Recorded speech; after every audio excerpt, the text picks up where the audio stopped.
start the meeting with the Pledge of Allegiance.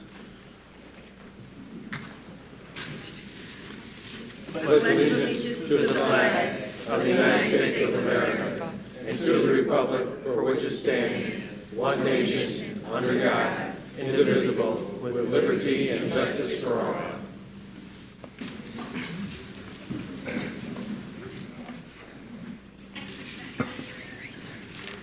We have one presentation,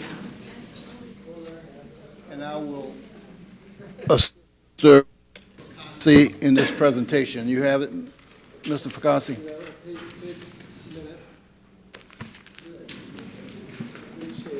Okay.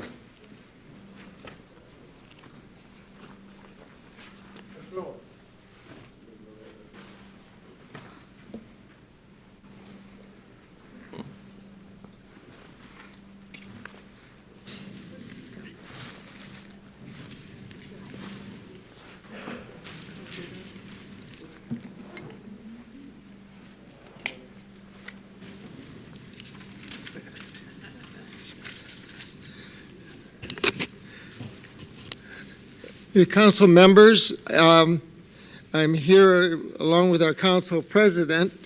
We're here in honoring our Southfield Christian School girls track and field team. I'd like to read this resolution, and after I do that, I'd like them to come up here, and then I would like to have them go up through and meet my colleagues. It says, whereas Southfield Christian School, a ministry of Highland Park Baptist Church in Southfield, is a college preparatory PK through 12 educational community committed to pursuing excellence for the glory of God. And whereas Southfield Christian first opened up in 1970, it has since grown to more than 500 students currently enrolled and representing approximately 40 cities and 100 different churches from the Tri-County area of metropolitan Detroit.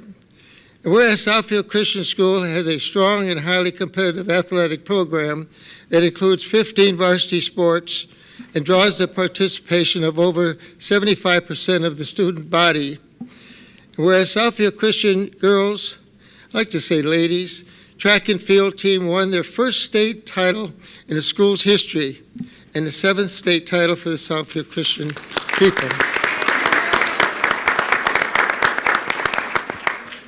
The ladies track team only has 7 athletes, and the Eagles practice in the school's parking lot because they don't have their own field.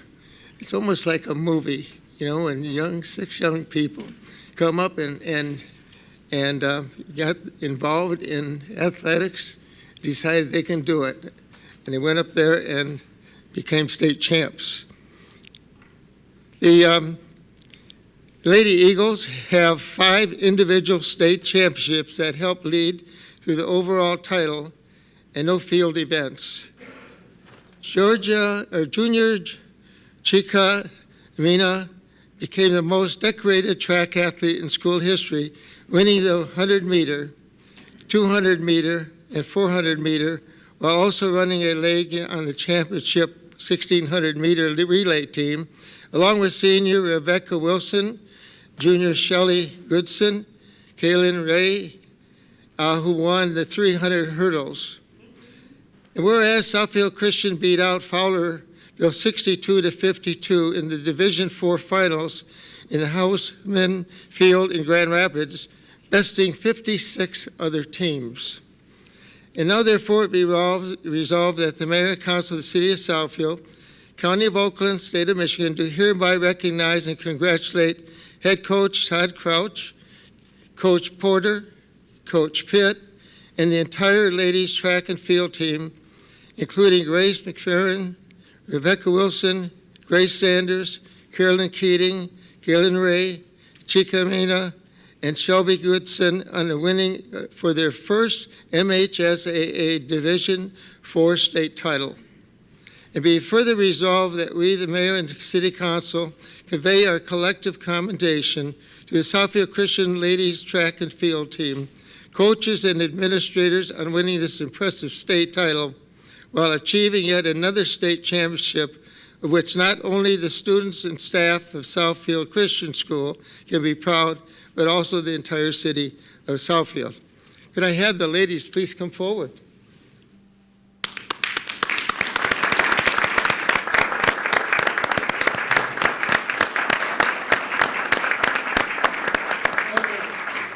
Like I said, this is almost like a movie when you see 6 young ladies with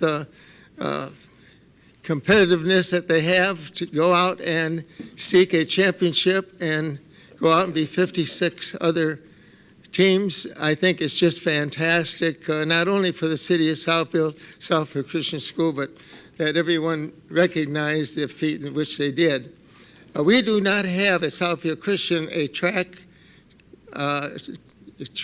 period. These young ladies practice on a parking lot.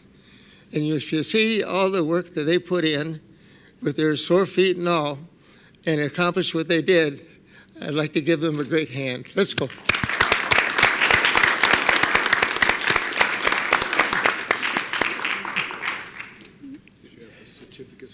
Yeah, I'm going to have them go up front, and you can give out their certificates. Dan, I think the city clerk has it. Why don't you, ladies, why don't you go up this way, to my right?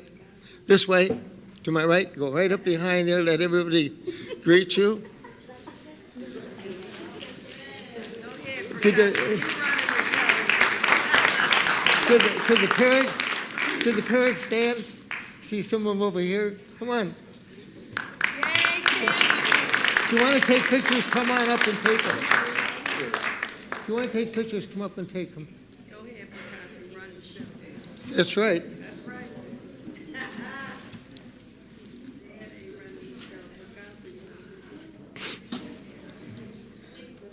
They're all the same. They're all the same.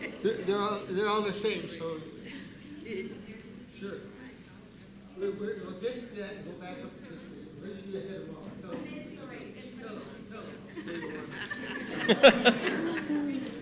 Line them up.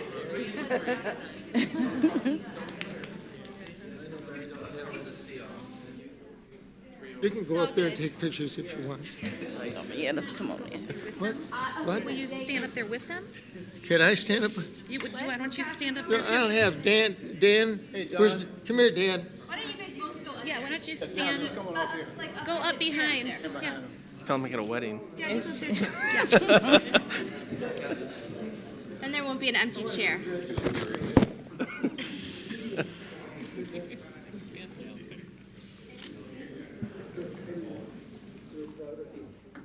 All of your meetings is exciting? This is really exciting. No, this is really good. This will be the highlight. I don't want to get in your way. No, you're good. I'm done. Go ahead. I'm going to wait till Dad gets up there. A lot of happy parents. Okay, so we stand up. Let's keep standing. Okay, all right. Yeah, that'll be good. I want us to stand up. Yeah, There you go. Everybody stand up. The council members might well stand. Perfect. Thanks, guys.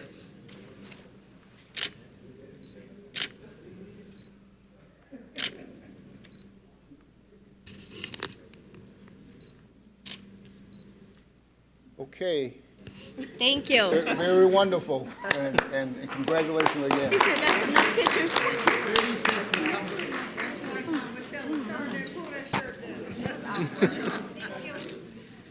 All right, keep going. Proud of you. Yes, sir.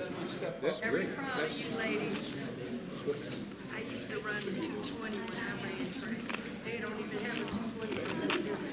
It's a 300 now, right? Oh, okay. And I used to run the 220. Gotcha. I used to run the 220 yard daggers. Last one. Okay, we're going to resume the meeting, and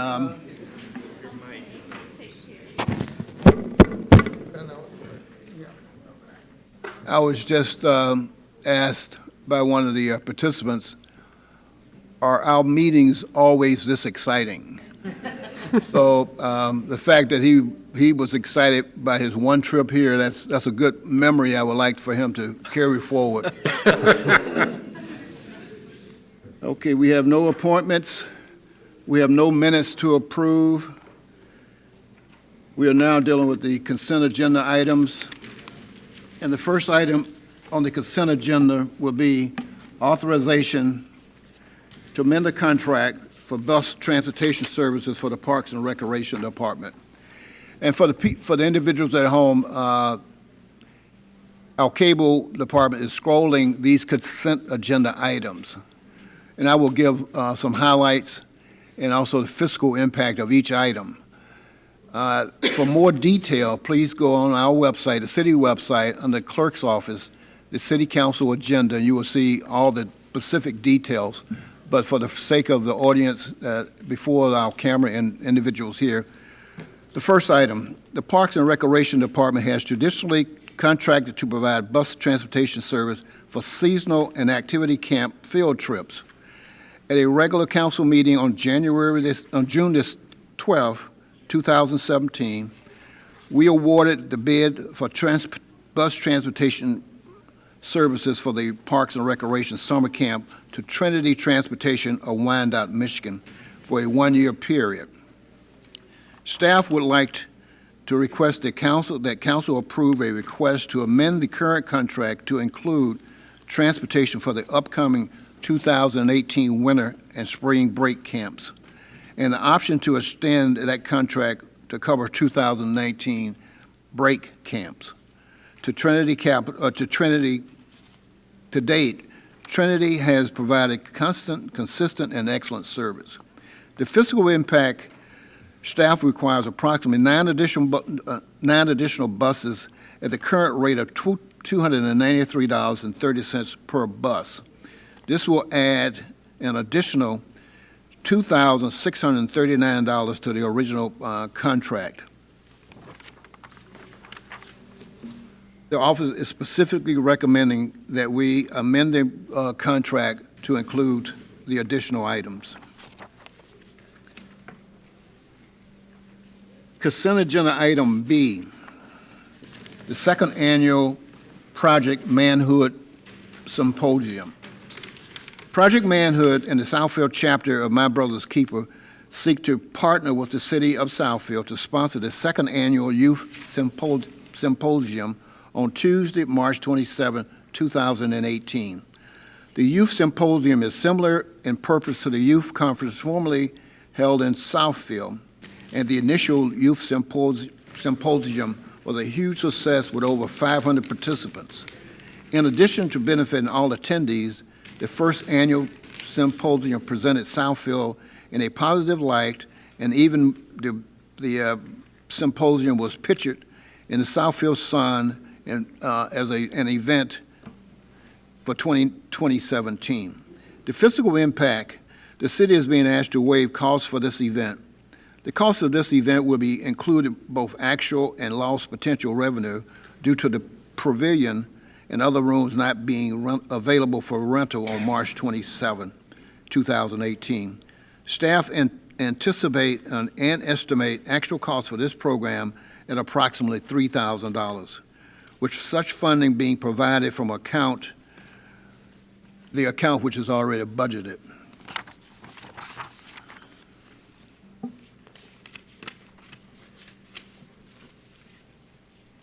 Consent agenda item C, request to list non-billable city-owned lots for sale. This particular item was amended in chamber in study session. The individuals who might be following this online, but we removed 4 parcels of land from this particular listing. There are actually 9 parcels, but the attachment lists 13. So I will list out the parcels of land which are being removed. The parcel of land at Catawba Drive east of Spring Arbor, that is being eliminated from the list. And I best probably just give a number on the next one, because it just states adjacent to Regal Apartments on 11 Mile. That particular item number is 762417451014. That item is being eliminated from this list.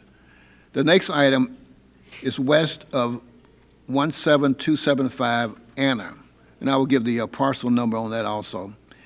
762425130001. The next item is also on Anna Street. The parcel number is 762431104001. The consent item reads as follows. The city of Southfield owns several vacant parcels of property within the city that do not meet current zoning requirements to be used as billable lots and are surplus to the city current and anticipated needs. As non-billable lots, these parcels are of no practical value to anyone other than the adjacent property owner. The city assessor's office has identified $1 per square foot as the fair offering price for these properties. The intent of this agenda item is for the city to divest itself of these properties by offering the parcel for sale as split to adjacent and logistically connected property owners. The fiscal impact of selling these properties will be positive in that the sale will generate revenue and that parcel will be returned to the tax roll by minimal as the parcels are small and undeveloped. There will also be a reduction in potential maintenance costs and the elimination of possible premises liability.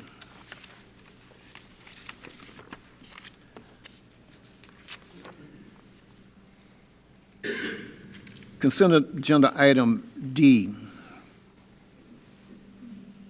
decommission of electrical services at the J.C. Benny Building at 21500 Greenfield Road.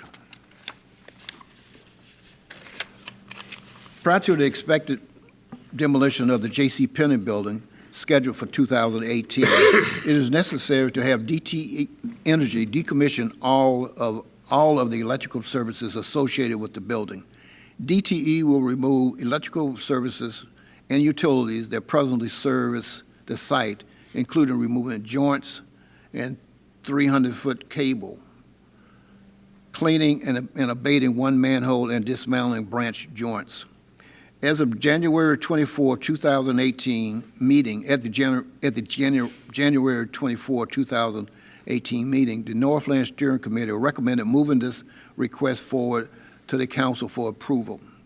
The fiscal impact will DTE estimate their fees not to exceed $30,000. Funds are provided in the General Fund Support Services account, which incorporates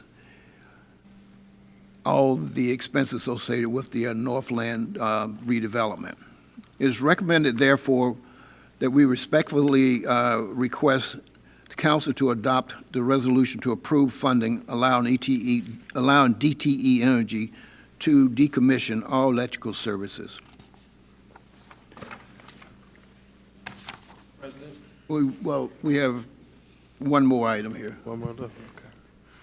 Consent agenda item E, Northland Surface Space Study.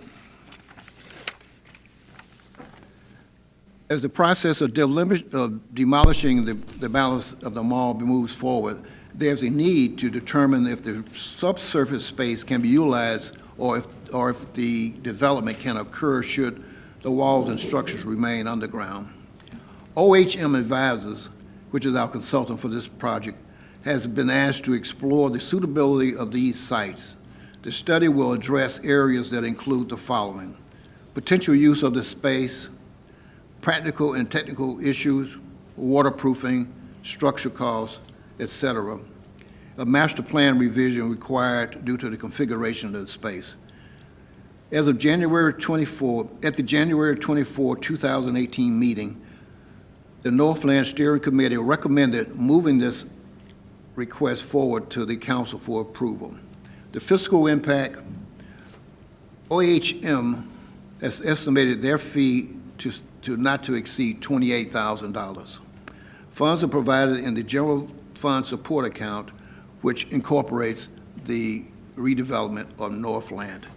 One other item before I close out this, There was an item on the consent agenda which has been removed. That item is item F, the authorization for contract for vision insurance with Blue Cross Blue Shield. That item is quite detailed, but it is being removed from the consent agenda, and I would invite you to go online under the city clerk's site and look up the council agenda to more detail. I will now entertain a motion. Mr. President, now I'll like to move that we approve consent agenda items A, B, C, D, and E. Support. It's been moved by Mr. Cruz and supported by Mr. Frazier that we approve consent items A through E. Council, what is your, any discussion? All in favor? Aye. Opposed? The consent agenda items are approved. We will now go into, well, let me just explain to our audience. Typically, I use our tablet to follow through on the agenda, but my tablet has not worked well since the IT people touched it this afternoon. So I love IT people. I just wanted to say that that's why I'm dealing with it right now. We'll now go into public hearing. Thank you, through the chair. We only have one public hearing tonight, and that is PSLU 17-0011, a special use request of Metro City Auto Sales on behalf of the owner, Salama Investment LLC, to establish a used vehicle sales showroom and a lot with a State of Michigan Class B license on property located at 23390. The property is located on Telegraph Road on the east side, just north of McVee's. These are some of the existing conditions. It's an existing building that has been upgraded in the spring for current auto repair. It's not auto body, it's just mufflers and auto repair type of facilities. The interior, they propose to have 6 to 8 cars for sale by appointment only. They do most of their sales via the internet. This is their site plan. They have tonight provided a colored version of the site plan per your request. And they did provide this rendering of some of the upgrades that they've done when they moved in last spring. And you can see the before with this older chain link fence that was severely damaged and in disrepair, and they upgraded to a nice ornamental fence. So that's a before and after. They've done some improvements to the existing building, and they've added landscaping in the front and along the parking lot here. And this is a recent photo of their rear of their building. The applicants are here tonight to make a presentation. After the public hearing, I do have a recommended resolution with conditions I'd like to read into the record before you deliberate for your consideration.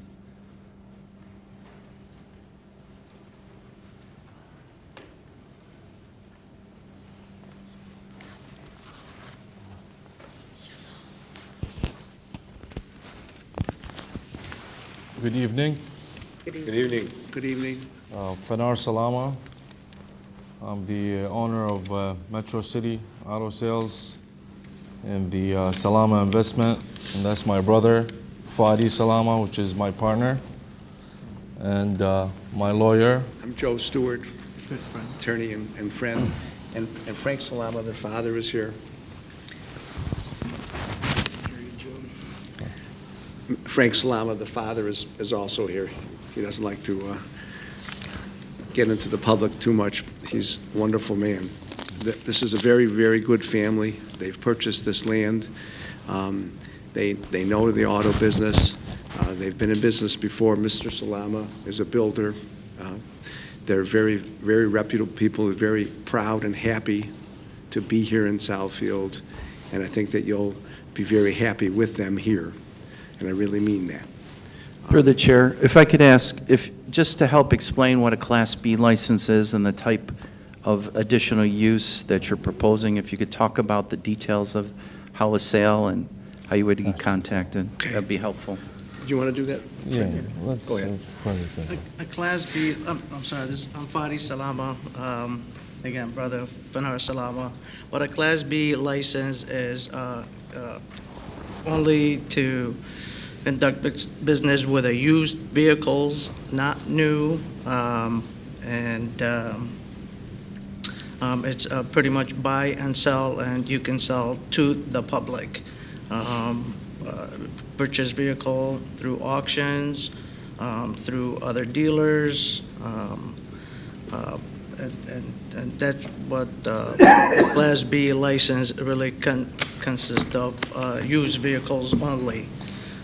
We're in the business of, we've had Metro City Auto Sales since 2008, and we are going on to 10 years right now. What we'd like to What we like to do is, to have our dealer license transferred over to the city of Southfield, to our current location, where our plan is to do an online, this is what we've been doing actually in the last couple of years. We do an online sales. We are dealing with a little bit more newer cars, higher end cars, not big value, just 10 cars, 15 cars. This is what we've been dealing with because, the amount of the cars, it gets really costly, and we can only afford so much, that we work with.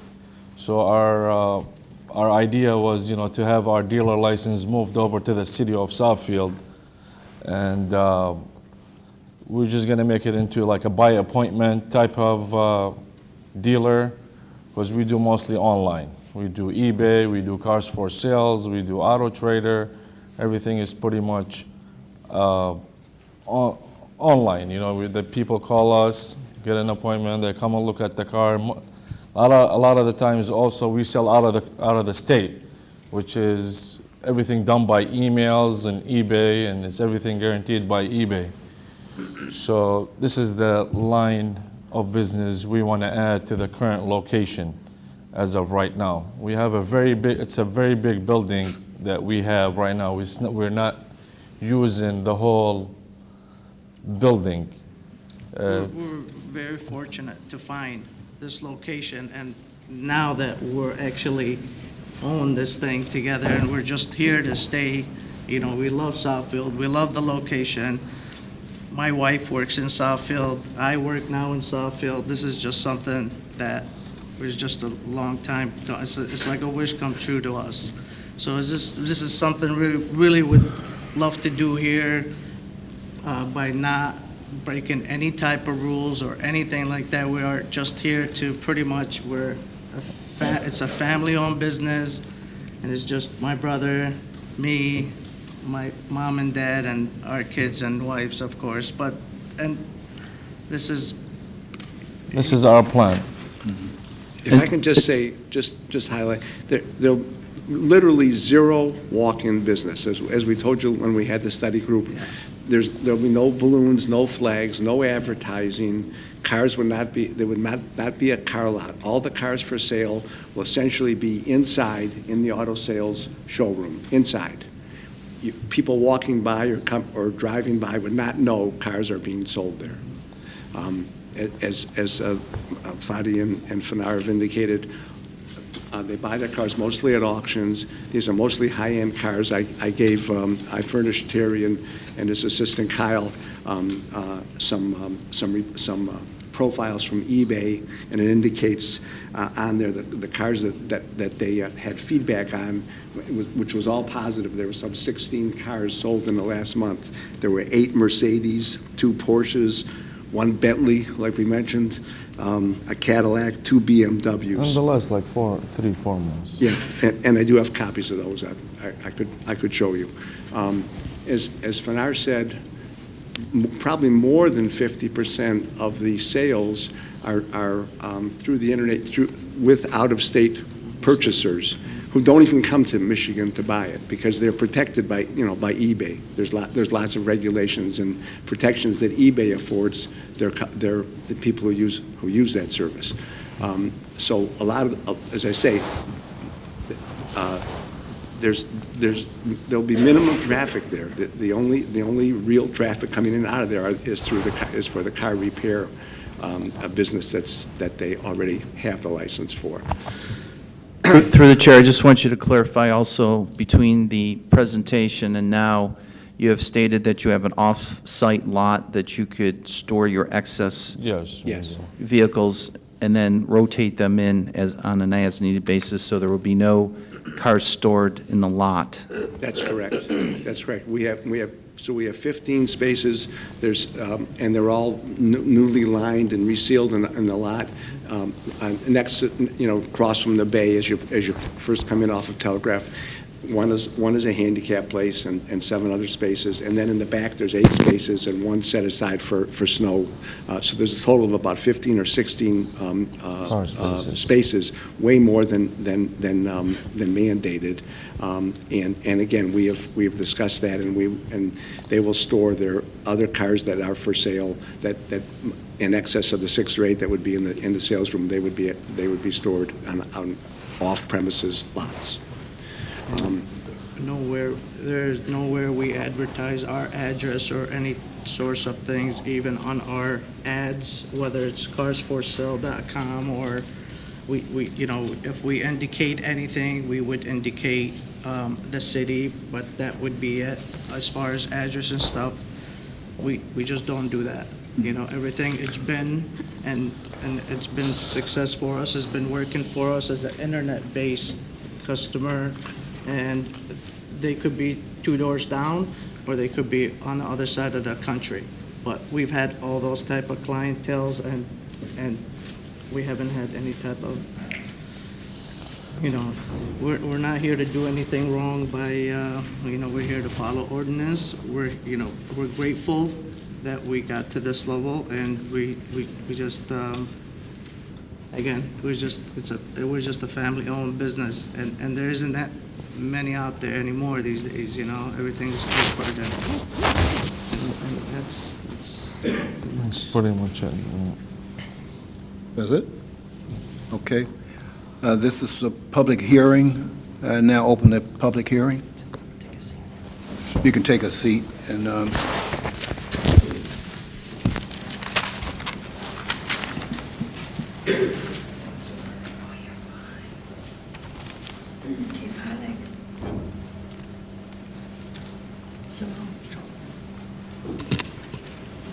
Pamela Gerald, P.O. Box 155, Southfield, Michigan, 48037-0155. I am always in support of small businesses, but I think I need just a bit of clarification for the special use request. Number 1, did I hear you say accurately that this is just to sell between 6 and 8 cars? They will not be sold on the premises at any time, that it would just be by appointment only and via internet? That's the first question. The second question would be the dealer's license being transferred from where? And is it required that a new business license be applied if you're coming to the city of Southfield to have the business? The Class B license, I know that it could be used for used cars, to sell to the public, auctions, dealers, and all of that, you said, and you've had it since 2008. But is there a different license required when you say auto care? Because the sign said auto care on the front of it, if I saw that, versus car sales. So I'm just concerned about the special use requests and these things that I raised. And then the last thing, when people are selling things via the internet or Craigslist, I know that our police department established, which was a very good idea, an E-zone, I think at the request of Councilman Lloyd Cruz, because a lot of people were attempting to sell merchandise to people via Craigslist, and they were getting robbed and getting assaulted. So we do have a safe zone. Is it possible that these cars could be transported and they pick them up from our, what do you call it, Councilman Cruz? E-zone or safe zone? Yeah, so is it possible that these cars will be transferred and people will make the exchange via our police department parking lot? Those are just some of the concerns that I have, but I am in favor always of small businesses, but as long as it's done proper, it meets the special use request standard, and it's in line with what any other small business person would be allowed or afforded the opportunity to do. Thank you. Public hearing is still open.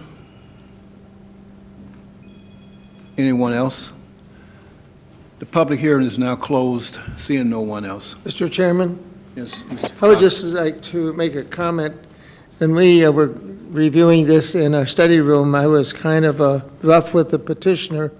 I've been over to the location next to driving back of McVee's and looking at it.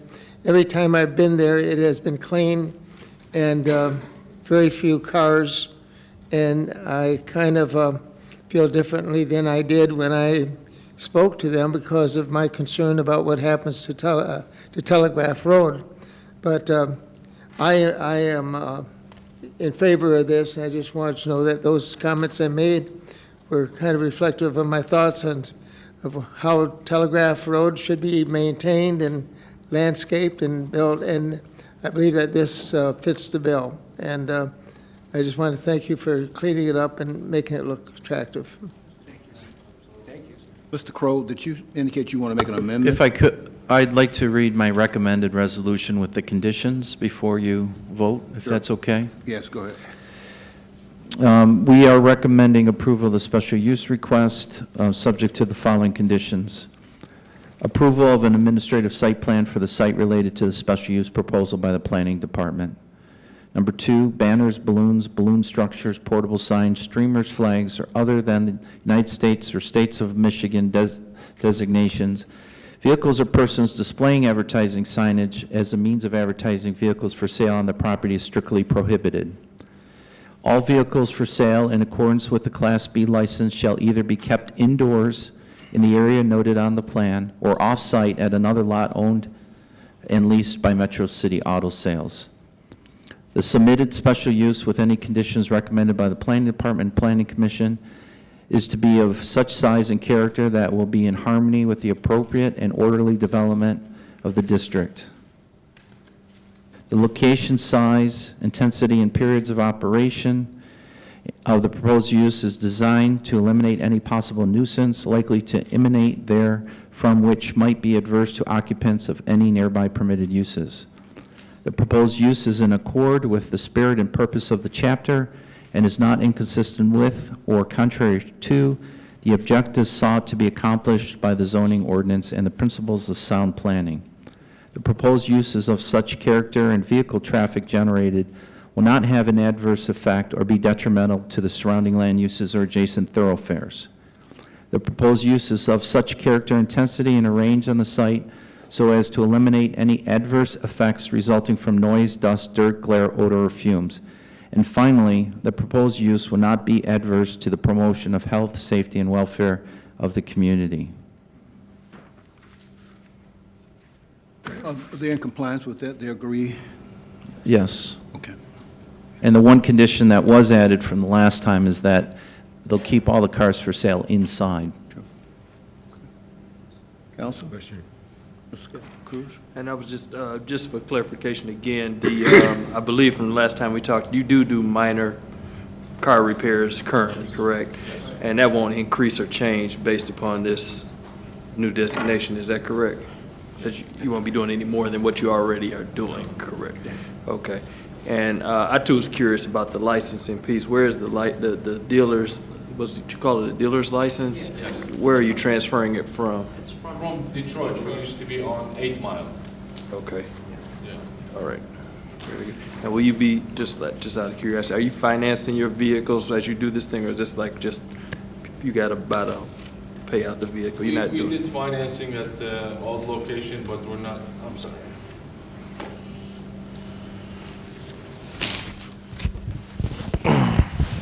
We did financing at the other location because we were dealing with like older cars. Now we don't do any type of financing. Okay. All right, very good. No other questions for me? Mr. Frazier? Yes. Do you have a guesstimate of about how many cars will move through your organization a year? A year, Or a month, kind of what, It's between about maybe 40 to 60 cars a year. 40 to 60 a year? Yes. Okay.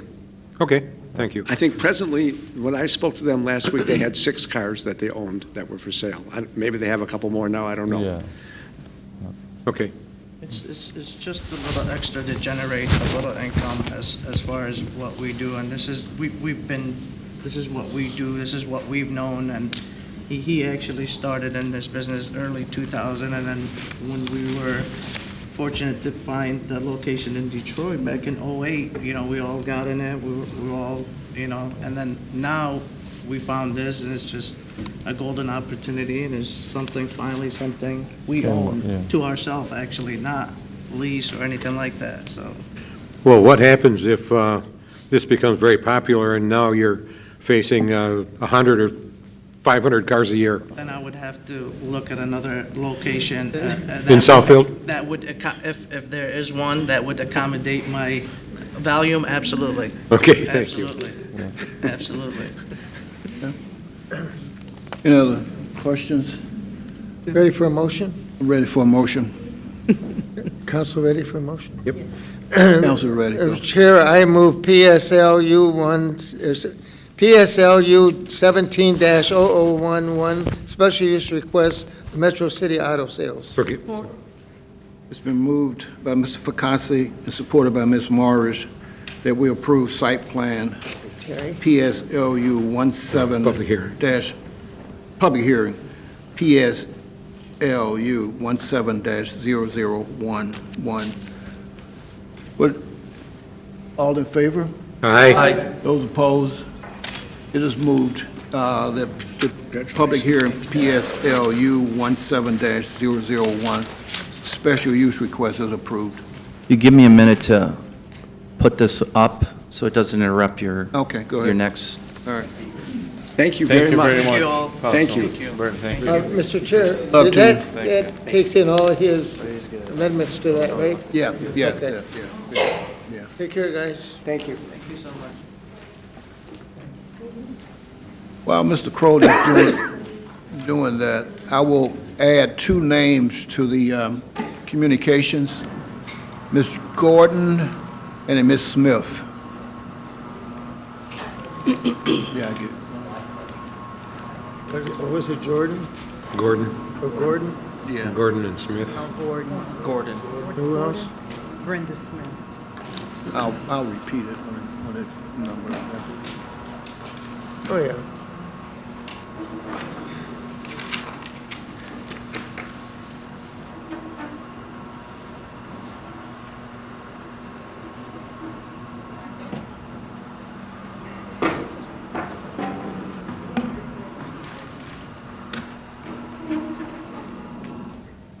Okay, there are no site plans, and I will repeat, I will be adding a Ms. Chanel Gordon and a Ms. Brenda Smith to the communications portion of this agenda. First person up on the communications is Ms. Pamela Gerald. You have 3 minutes. Dan Brightwell, Myron Frazier, Fred Zorn, and Ken Siver, who is not here tonight, I have a question that I would like to ask you and maybe get an answer to. Are our employees more important than art? Your lack of respect for their devotion and dedication is deplorable. About 2 years ago, this city came up with an ordinance that would establish the Southfield Arts or Southfield Public Arts Commission, known as the Commission. It's ordinance number 1674, introduced on 3/27/17 and acted on 4/17/17 and was published on 5/4/17. This ordinance basically forces developers to support art according to Ken Siver. Developers who come to the city of Southfield are mandated to donate 0.5% of the Southfield Arts Commission if their projects range in cost between $1 million to $2.5 million. In addition, these developers are mandated to donate 1% of their project if the cost is over $2.5 million. It should be duly noted that all mandated donations are not to exceed $25,000. Sad to say, art, according to Ken Siver, does not reflect the makeup of this community, which is predominantly African American. We don't have any African American art in this city. I went to one of the commission meetings, and it's purported that they're going to do a statue, a bronze something that was done by the man that's got a piece of art down at the African American Museum. But the reason why I'm asking this question to you guys is you just currently raise the health insurance costs for our employees. Now, you gave them a subpar cost of living increase. You gave them a subpar labor contract, employees, police, and fire. And when you raised the insurance, it didn't even offset the mere donation that you gave them. So why don't you take my recommendation, since you like to Mr. Brightwell, on behalf of the mayor, do all these Rule 10s, sometimes when they're not even necessary.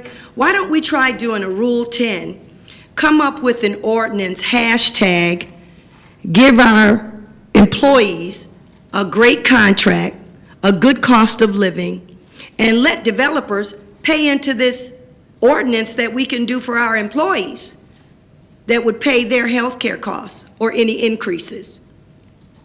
You know, it's time for a change in this city. And we need some people up here on this council that's going to be about our most precious jewel in this city. The residents are at the top of the organizational chart, but the employees make this city hall function. And I beat you to it. Next person to be recognized is Thank Mr. you. Gerard Mullen. Herself. Good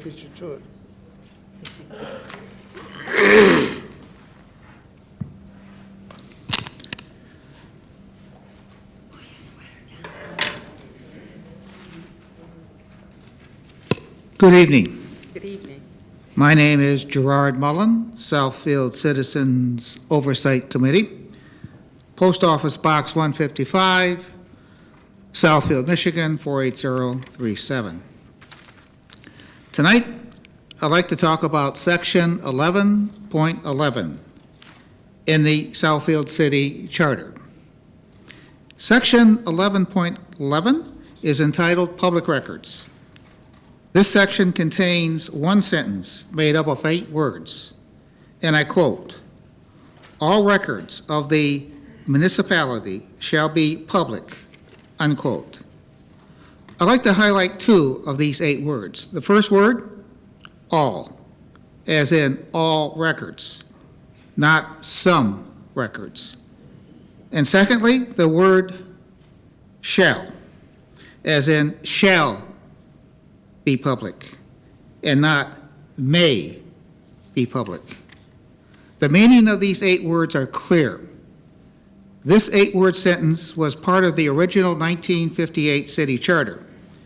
1958, 8 years prior to the 1966 National FOIA law, that is, the Freedom of Information Act, and 18 years prior to the 1976 Michigan FOIA law. The FOIA law was designed to make government more transparent, but this city has perverted the FOIA law by making this city government, less transparent, and in effect nullifying Section 11.11 of the Charter. For example, 60 years later, after Section 11.11 became charter law, a Southfield citizen today cannot readily get a copy of the minutes of the Northland Steering Committee without a FOIA request, which is time-consuming and costly to the citizen. Why aren't the Northland Steering Committee minutes online like other committee minutes? What are you folks hiding? Don't you folks believe in the spirit and the letter of Section 11.11 of the city charter? And I quote, all records of the municipality shall be public, unquote. Thank you. Thank you. Mr. Ronald Purst? Good evening, City. Good evening, Council. Good evening. Good evening. Angry? No, I'm not. Mr. Anymore. Could you give your name and address? I'm please? sorry, my name is Ronald Pert. I am a resident of the Sapphire Apartments, 16500 North Park Drive, apartment 319. I am not angry anymore. I am offended. Yes, I am. My anger is emotional, as all of us, but we will not be bullied. We are victims of an unfortunate incident. Now, there's understanding that no one came in the middle of this night and snapped a pipe. However, not to have work order after work order acted upon is offensive to us. To be insulted and ask if one wants to be released from a lease because of a penned communication seeking a tenants association. This is not right. All we want to do is make ourselves whole, live up to our contracts, our leases. In all fairness, we've been given shelter in hotels. There are visible improvements. Management has expressed they are working on requisitions and work orders. However, they've been working on the same work orders for the past 2 years, the same ones. However, any observer can see staffing is a problem. However, the priority is communication. It is human nature to want to hear from the top. Where's the transparency? Not the intimidation. To be honest, we are not mad, we're scared. Where do we go from here? At the end of the day, all we have are the emotions. All we want is a clean, safe, and healthy place to live. My pastor's sermon yesterday from Ephesians 14, 10 through 11, identified these 4 R's. My wife told me don't read from the Bible. It's not appropriate at a city council meeting, and she's usually right. But we need to recognize, resist, refuse, and respect. We need to recognize this plan from these folks and recognize that the problem, what they want us to do is leave this place. We need to resist this plan. We need to refuse to buckle under this pressure for them to put us out and to be used. We need not to be used to produce this plan, but we need to respect your authority. We need to respect your authority as city council to change what needs to be changed, to amplify the pressure from these people right here, and let these people amplify this pressure to provide the Sapphire North Park Towers as it used to be. And these residents, they're just due in living and the business space. In conclusion, this is a matter of take public record. Step back, you guys, because if you guys don't want to be seen, I'm going to tell this owner that if you want a dialogue, my name is Ronald Pert. I live in 319. My phone number is 313-318-9131. If you want to talk with me, I'm not here to point fingers. I'm not here to cuss and fuss. I'm not here to holler. I'm here to dialogue with you. I'm here to solve this problem for my neighbors, my elderly neighbors. Mr. Purse. I'm sorry, I'm finished. All right, sir. This has gone beyond a point, sir. This has gone beyond a point of a building problem. It is now a humanitarian problem. Thank you. All right, thank you. Next individual was Ms. Hilda Estridge.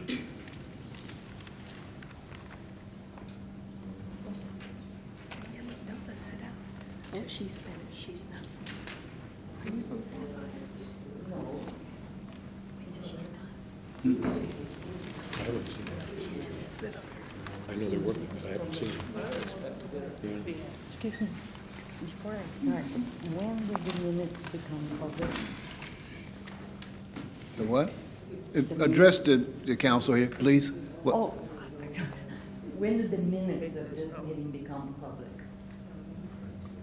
Within 5 days by the state law. Okay, thank you. Hello.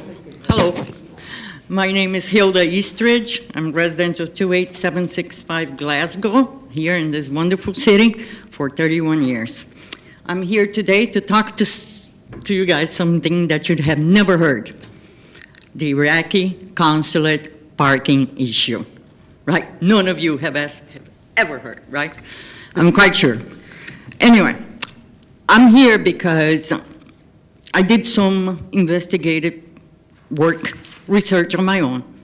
After we had a meeting with the mayor, the city attorney, and other representatives of the city last summer, and later on we were told that the city is pretty much useless in terms of working with diplomatic missions, and that because of diplomatic immunity, there are a lot of things that we residents don't know what can and cannot be done.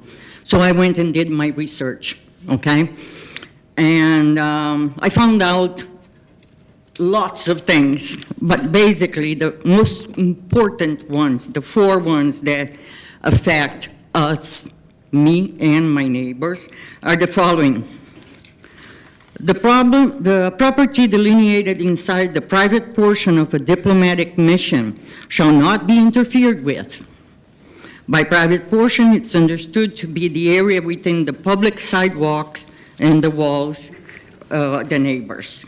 Number 2, persons or property outside the diplomatic mission must follow the laws of the land and are subject to charges and prosecution as described by those laws, may be even employees of such diplomatic mission. The rights of private citizens, when a crime, felony, misdemeanor, or civil infraction is committed outside the property of a diplomatic mission, super exceeds the diplomatic immunity. City, state, or federal laws and ordinances must be obeyed by any representation of a diplomatic mission, individual or property, when outside said diplomatic mission. The abuse of the law is rampant. We are tired of enforcing the city ordinances. I am here to ask the city to tell me in an official way that there is nothing else that can be done, so I can proceed with my actions in Washington as I have been instructed to do. The deadline for this semester is the 28th of February, and I'll be filing with the Department of Secretary of State my request for the transfer of the consulate. If the city wants to contribute, would be wonderful. If not, I would just add that to my petition. Thank you very much. Thank you, ma'am. Next person to be recognized is Ms. Anise Warren. I believe she's not here. The next person to be recognized is Monique Womack.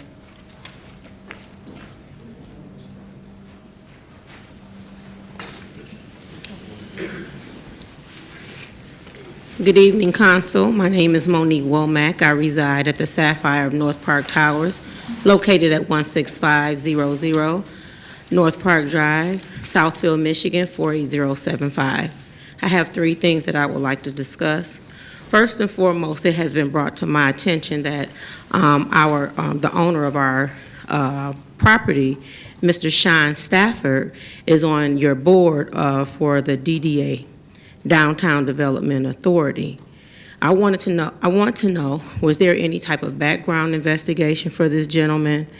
And how does he still remain on your board? Is it ethically appropriate for him to still remain on this board? And if so, we are asking that he resign.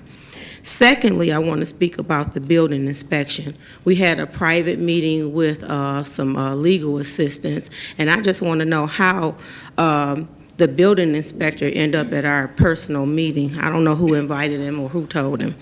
But anyway, back to the meeting that we had on January 5th, I think Councilwoman Ms. Morris, you had mentioned of them having some sort of meeting to find out if all of these building codes have been brought up, and if so, and another person, I think it might have been you, Mr. Councilman Fracassi, stating that if these codes have not been brought up, that the building should be condemned. And why is our landlord still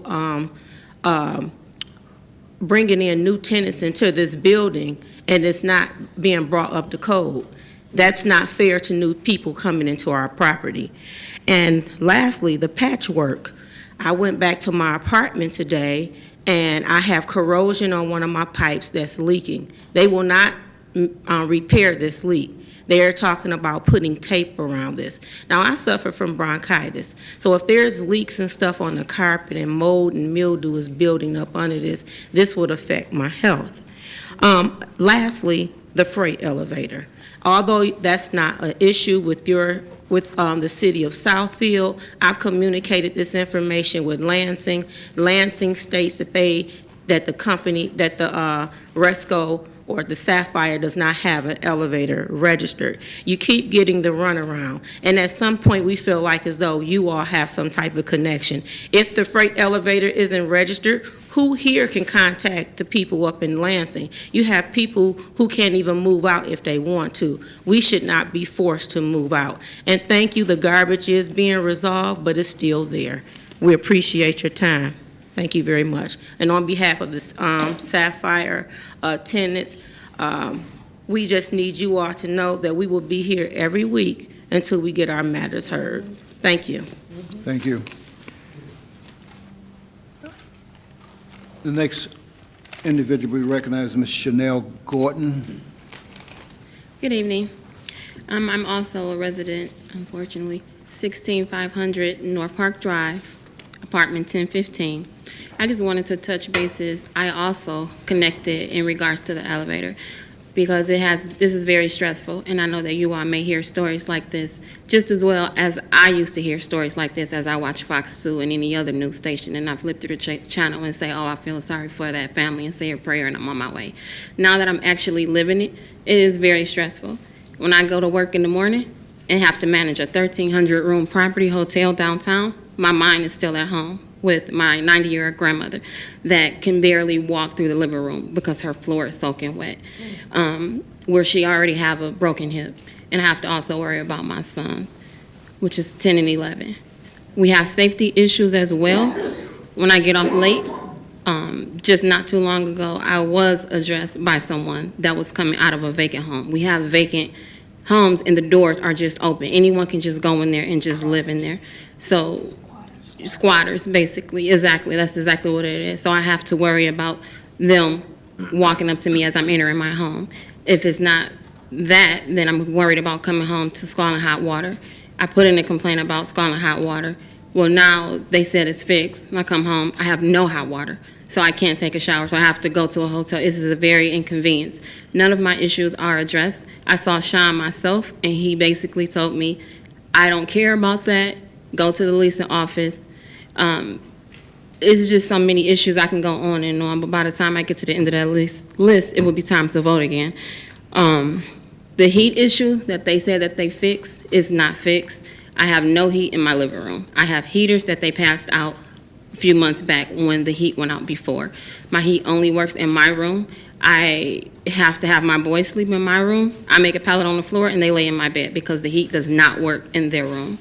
The heat is not fixed, although that they said it's fixed. I'm at the point when I'm ready to move, but as she stated earlier, I can't. How can I get my furniture? It won't fit on the regular elevator. The freight elevator is not working.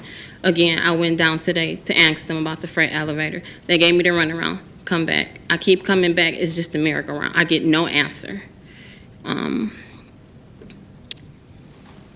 A lot of my clothes were damaged. I came home, and that's another concern. Every time I come home, I have to worry, is there going to be a leak? Everything, it has been removed. My whole house is just discombobulated. I have things that is sitting on my bed, sitting on my boy's bed, sitting on the counters, nothing. I don't want anything on the floor because you don't know what you're going to come home to. And although they're saying that they are addressing the issue, and I know maybe they don't have control over a pipe bursting, but these are issues that could have been avoided.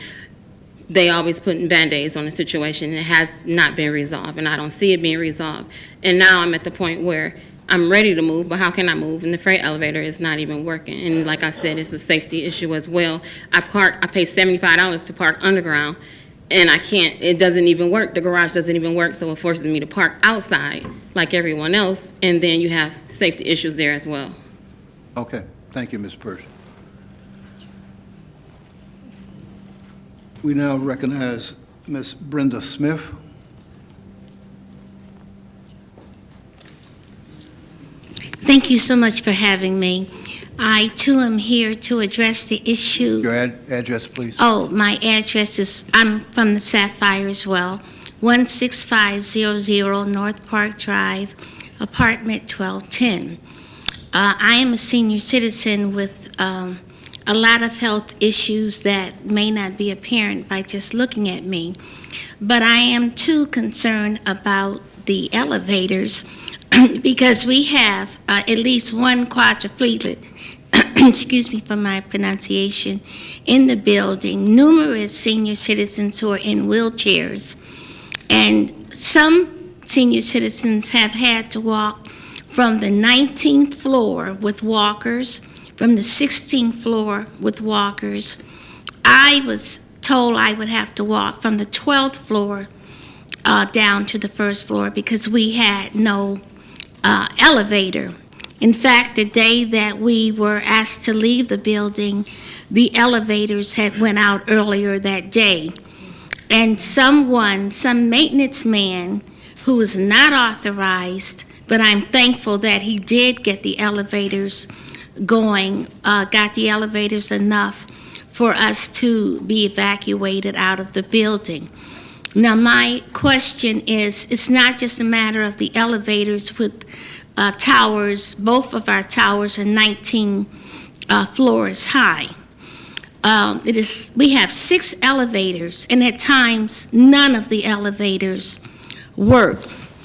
My question is whether this violates the handicap accessible law, whether it violates the Disabilities Act, and so you have more qualified people to research that out than we do, and certainly any inquiries that we might make to the state regarding the elevator would be more forthcoming to you guys than us.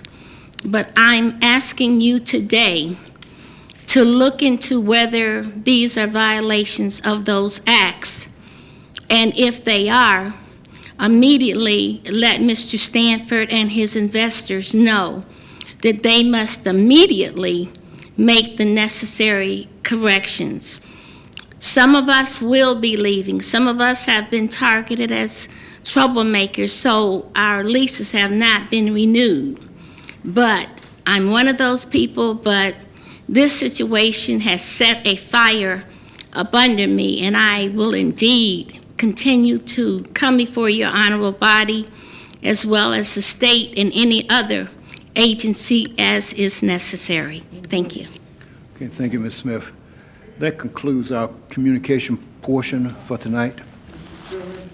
Mr. Vakasi. Mr. Chairman, I guess I was just wondering, we have heard so much about this, these places, these high-rise facilities, multiple facilities, and I guess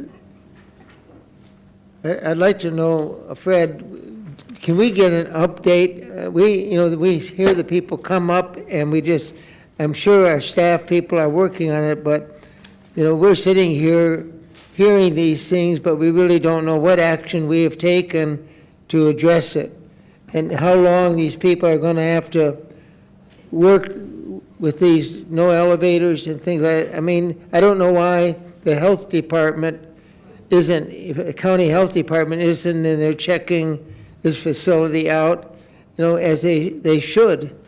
And I just like to have an update. And secondly, the people on Glasgow, we just approved 3 parking streets or spots on the street and changed the street where you can't park and can park. But, I'm very familiar with the area. I had my business there for years, and my son is 3 doors away from it. But there's cars everywhere and people everywhere, and I don't think they can even understand what the meanings of those signs are. I mean, they just do as they wish to do.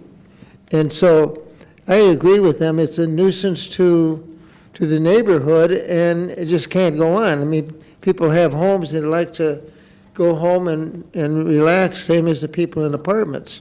But I don't know what to do. I'm not politicking here. I'm just ticked off that people are coming before us, and their way of life has been tampered with because of people who don't know what they're supposed to be doing, meaning the consulate, and how they're supposed to park and where they're supposed to park.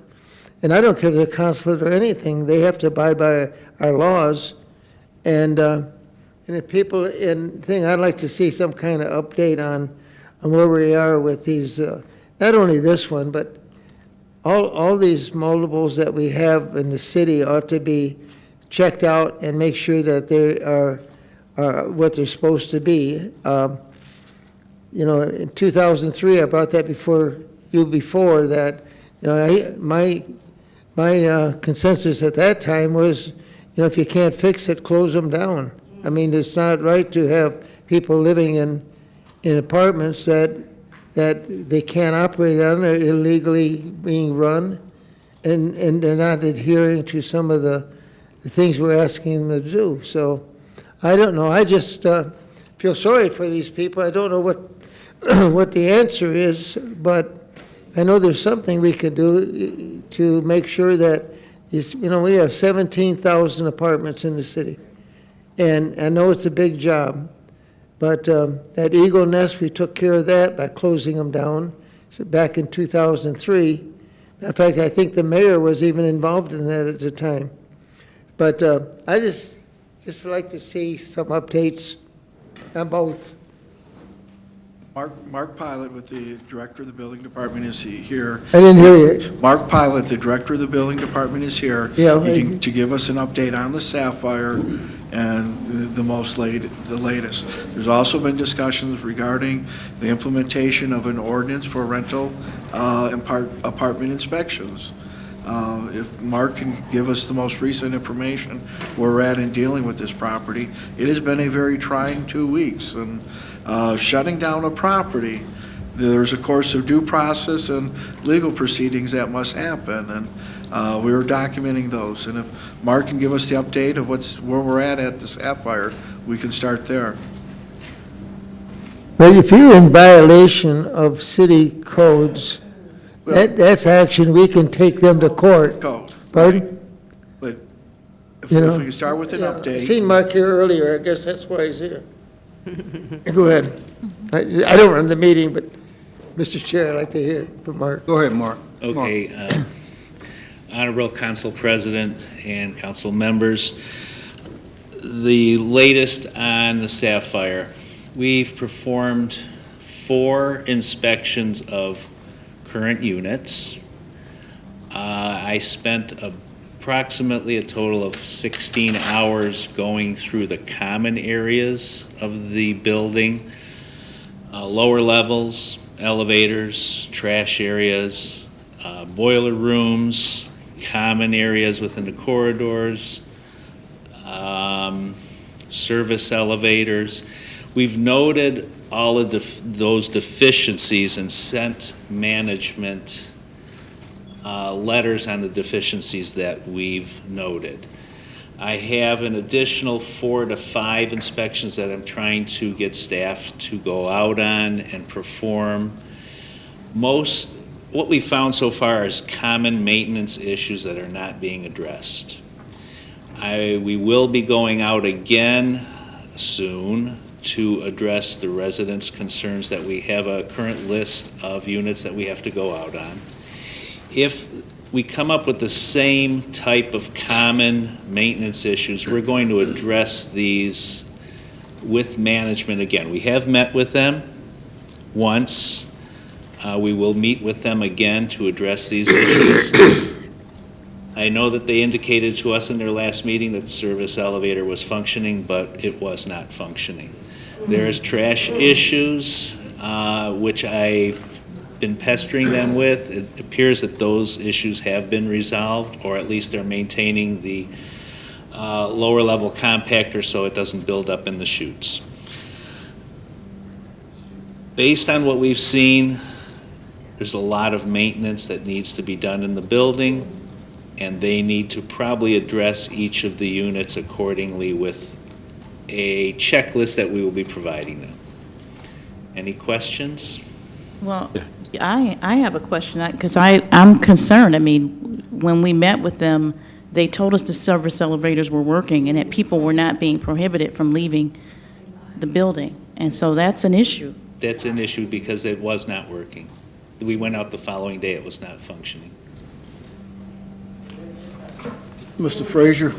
Yeah, when you get into a situation like this, what needs to happen is the problems need to be put in priority. And the one that impacts the most people needs to be dealt with first.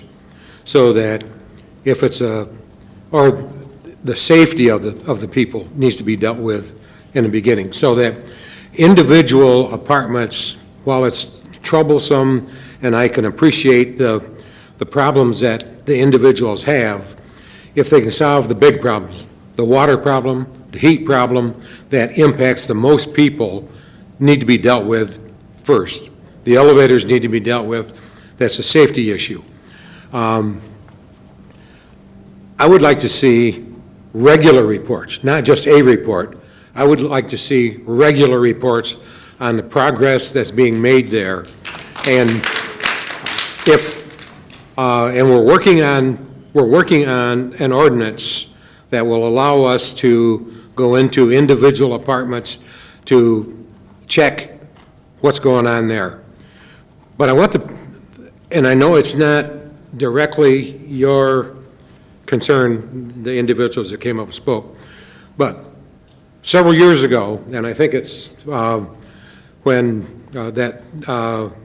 Fracassi said, we started to address this issue about apartment inspections, not only the common areas, but individual apartment inspections. We had a lot of pushback from apartment dwellers that said, no, we don't want you to do that. So we put it on the side, and now it's coming home to roost because we have an apparent landlord that's not doing what they're supposed to be doing.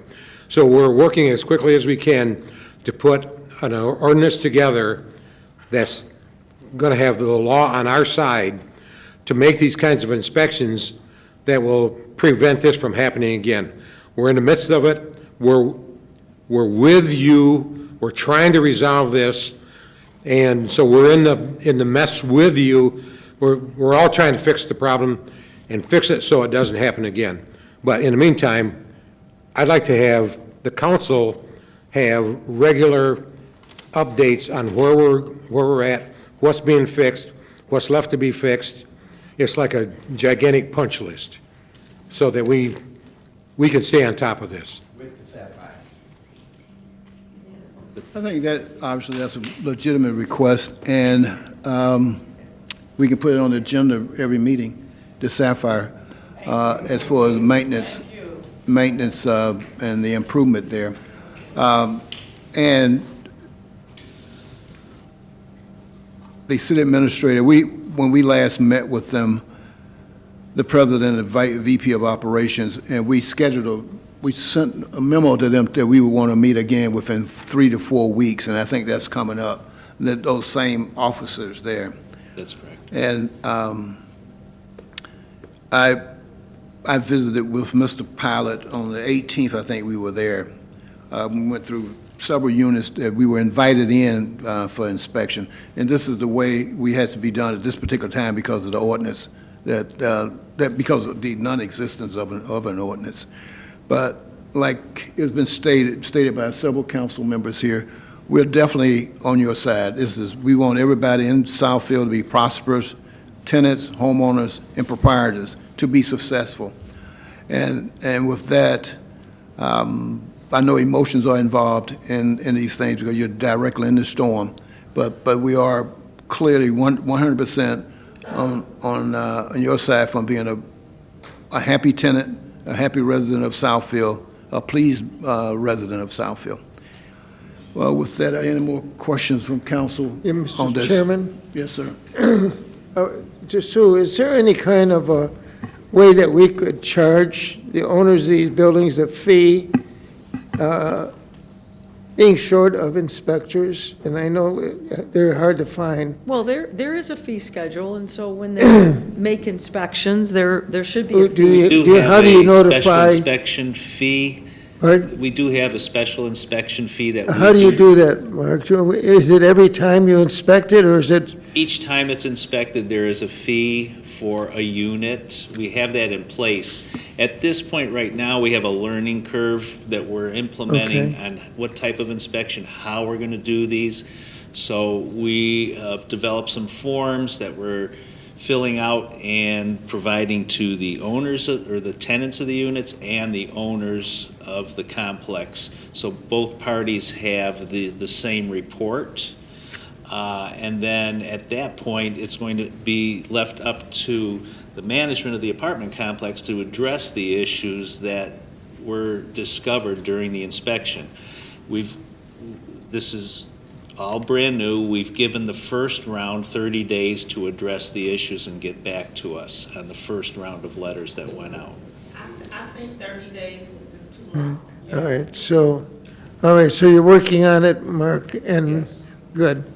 Okay. Could I add something to that? I'm fairly new to the city of Southfield, and I'm very happy I'm here. I'm from Detroit. I have a lot of housing experience, especially with the building and safety department in Detroit and the planet. And one of the things that Detroit has is they have a wonderful building inspection code program with built-in fines as well. Can I suggest that someone from City Council get their code book and take a look at that and find out how they are able to go into people's houses without problem and find these companies if they cannot fix the properties up in that time. It's a bonus for the city of Southfield the same way it is for the city of Detroit. The city of Detroit makes money off of it, and it supports its building and safety program. It allows them to hire more building and safety personnel. So, I mean, you don't have to recreate it. You can just look at their model, and it complies with all of the laws going up to the state of Michigan. So that's just my suggestion. Very good suggestion. Mr. President, we do, and we have reviewed the Detroit model. Right. The Detroit model, and you and I discussed this earlier, basically every apartment or property, 75,000 units in Detroit, have to register with one of 4 private companies. Their inspections are being done by private companies in compliance with state law, and we are reviewing that as a model. All right. And our building instructor, a building director, he's familiar with the Detroit model, and I even shared some things with him. And as Mr. Zorn indicated, that we are utilizing, let's say, best practices And Detroit is definitely being looked at because they've been doing this for a while, and they have a process. And we are moving at lightning speed from a standpoint of what we can be done legally and the processes of doing it. And in pulling these things together, although we look at best practices, we don't want to do anything that will harm the citizens of Southfield, make us liable for any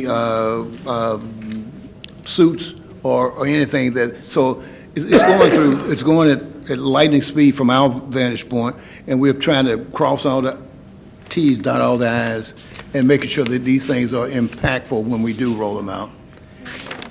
Yes, ma'am, I thank you. Did I understand that this inspection report was put in the hands of management to go to the apartments to inspect, and management was to inspect? If so, may I ask that any resident here be part of that team and that effort to assist management? Because there is a level of distrust. I'm sorry to say that. There's a level of distrust. Their management team is terrible. So any resident here can be part of that team. Okay, now we will work out all the details of this in an open forum, and when our building instructor, director and Mr. Zorn has satisfied all the requirements, and our legal department has said all the requirements, there will be an open forum and before everything is pretty much implemented. With that, I think I know we haven't exhausted everything everybody want to say, but we do hear you. You heard the council. You understand what we're doing. You're not in a wilderness alone. We're definitely with you, and we are trying to pull all our resources together. And please have our water tested, since they're inspecting the property. I think that water needs to be tested. Okay. We're going to move on in the agenda. Mr. President, could you let Mr. Pilot just address the issue of the water? Because again, that is outside of the city, and they could indicate where that should properly go. The water is tested from our water department at the source of the building, but within the building itself. The city of Southfield's water is tested by SACRA, who we buy our water. If an individual in their private home or their apartment would like to have their water tested, we can refer them to the appropriate people at the county health department to test that water. But we meet, and all of our water is tested by SACWA. We publish a water quality report. It's available online. But if anyone would like to, keep in mind, our water is treated with the phosphate, that if there's any concern about lead, it's that phosphate which seals that lead and stops it from leaching. Right. But if you want to get your water tested at the tap, we can refer you to the health department for that referral. Okay. Do you need a number to call the building department number? I'll take the number. I don't have Oakland County's number. Does the city pay for the testing of water? Okay. No. All right. Mark, thank you for that. I hope our residents, the ones that are here, realize that this is highly unusual for us to talk back and forth to you, but I've allowed this to go on simply because I understand your situation. I was over there. I went into some of the apartments with Mr. Pilot, and the whole council is sympathetic, and we're trying to do everything we possibly can. But this is extremely unusual for us to banter back and forth with you. But I'm doing this simply because we respect you, we respect what you're going through, and we're going to try to fix it as soon as we can. So with that, I'm going to move on to the next item, council portion of the agenda. Ms. Yes.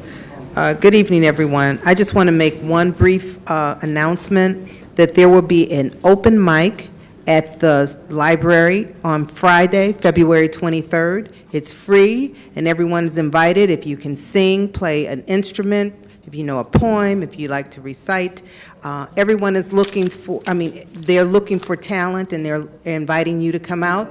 and it's free, and it's at the library, our Southfield Library, and we call it Open Mic, February 23rd. Hope you can come out from 6 to 8. Thank you. Mr. Mandelbaum. Yes, thank you. There was a speaker earlier in the evening who addressed the council about the parking issue with the Iraqi consulate. Just some brief stats that were put together earlier today. From the period of December 15th until yesterday, there were actually 86 parking tickets or citations issued. That included no parking, where there was no parking signs, as well as impeding traffic, illegal turns, as well as blocking sidewalks. I guess in about a month and a half, 86 citations does indicate that there's a problem, but we are monitoring the problem. We are writing citations through code enforcement and the police department, towing cars when necessary. Unfortunately, it is a problem in any neighborhood that I don't wish on anyone, but one silver lining is that 75 of those citations have been paid in full, so it does help the city with providing some of those extra services and that enforcement. I also wanted to remind everyone that our police department will be out in force on Sunday for Super Bowl Sunday, looking, hopefully not finding anyone, but we'll be monitoring the drinking and driving issue that happens with football parties and Super Bowl parties. So please make sure you have a designated driver, make appropriate plans so you're not out drinking and driving, besides for it costing you a pretty penny. There's also a safety issue involved. And last, but certainly not least, we have a new tool for small businesses and entrepreneurs in Southfield, which is it's called the Business Catalyst tool. You can find it at southfield.ecdev.org through our business development office. It's a online toolbox for, again, small businesses and entrepreneurs that are looking at Southfield. It has information about the Southfield market, different things you can find out, the business climate, competition, local opportunities, zoning ordinances, and a whole bunch of other information if you're looking to expand or move your business to Southfield. If you do have any questions, again, the website is southfield.ecdev.org, and you can call 248-796-4160 and speak with our business development director for more information. Thank you very much, and have a good evening. Okay. Mr. Chair, just a quick question.